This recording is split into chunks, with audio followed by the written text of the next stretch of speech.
No, I did not know.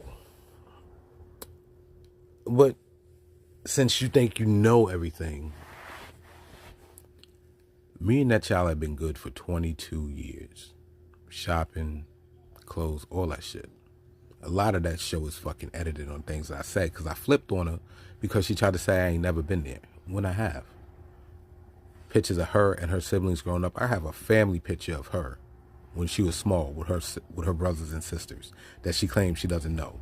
Yet she calls her one sister that owns a shop not too far from where she's at, always asking to get her hair done. She calls the older brother and says, hey, can you give me a ride here? Whenever I'm in town or whenever I come out there, because she's an hour away from me, I go and see her. I pick her up. I say, let's go eat. Let's go to the mall. Let's do this. When I lived 6 hours away, when I would drive out and I would see my sons and my daughter, she was one of the kids that I seen, but you knew this. But here's what you didn't know. Her mother, at the age of 13, gave her up to the state. And that's where she's been from 13 to 22, a ward of the state. But you knew that. On her birth certificate, it says father unknown because the mother told the hospital that she got drunk and slept with a bunch of guys at a party.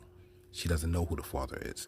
Also, I know you had to know that in the state of New York, if you're not listed as the father, the mother has to okay it to get a DNA. But you knew that. I bet you also knew that at the ages of 14, 16, and 18, I tried to get a DNA. I figured 18 would have been the best possible way because you're then considered an adult and they have to ask you. But because she was a ward of the state, they asked her mother, and the mother said no. But you knew all of this. You had to. Why would I treat my daughter that way? There's not a child that I have or that I've risen that will ever raise their voice to me and try to tell me I've never did nothing for them. And here's the thing, for 22 years that I've been there, and I haven't seen or spoken to that child since that show. But do you want to know the backstory on behind that show? It's after that show, we're all in the hallway, and I'm in a room, I'm changing my clothes, and someone says, hey, Horace, do you want to talk to this person? I didn't even know she was there. It was her cousin. And I said, yeah. And then they both walk in the room. And she's like, I'm so glad you're my dad. And I was like, then why the fuck did you go out there?